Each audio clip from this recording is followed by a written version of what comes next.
2학기 등교가 본격화되면서 중고등학교 곳곳에서 집단 감염이 잇따르고 있습니다. 네, 신생아들이 무더기로 확진된 구리 산후조리원에서는 8인 1실로 생활하던 산모가 추가로 확진됐다는 소식이 들어왔습니다. 현장에 나가 있는 취재기자 연결해 자세히 들어보겠습니다. 이준엽 기자. 네, 서울 강동구 고등학교에 나와 있습니다. 네, 학교에서 감염 사례가 계속 나온다고요.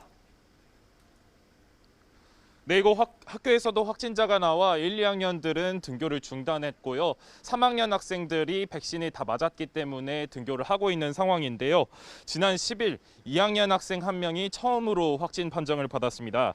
전수검사를 해보니 추가 확진자가 여럿 나왔는데요. 주로 1학년 같은 반 친구들 중심으로 전파되면서 일주일 동안 관련해 누적 16명이 양성 반응을 보였습니다. 방역 수칙을 잘 지켰는데도 장시간 수업을 함께 듣고 화장실 등을 같이 사용하면서 전파된 것으로 보입니다.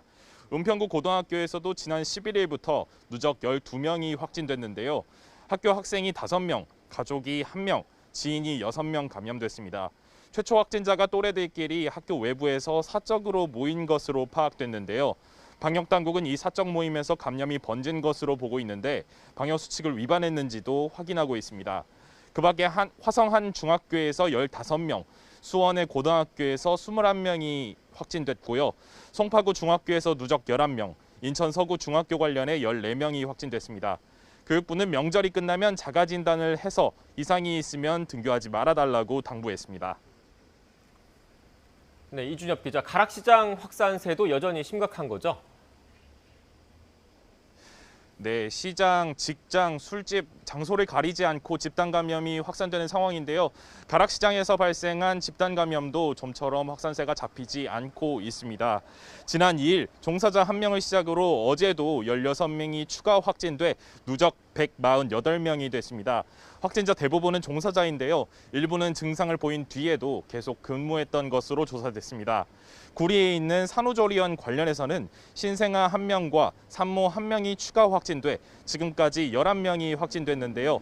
지금까지 신생아만 6명이 감염됐고 위중한 산모도 있는 것으로 전해졌습니다. 산모와 확진된 신생아까지 모두 8명이 한 병실에 함께 격리된 곳에서 산모가 추가 확진된 건데요. 산모가 따로 격리될 예정인데 다른 산모들까지 감염되지 않을까 우려가 큰 상황입니다. 용산 한 와인바에서도 지난 13일부터 종사자와 이용자, 지인 등 누적 11명이 확진됐는데요. 1층에 있지만 창문이 없어서 환기가 안 됐던 것으로 조사됐습니다. 종사자와 직원들이 함께 음식을 먹거나 대화하면서 감염이 전파된 것으로 보입니다. 그 밖에 화성의 육류 가공업체에서 3명이 추가 확진돼 누적 48명을 기록했고요. 평택 재활용업체에서 24명이 확진되는 등 일상 곳곳에서 감염이 우려되는 상황입니다. 지금까지 서울 강동구 고등학교에서 YTN 이준엽입니다.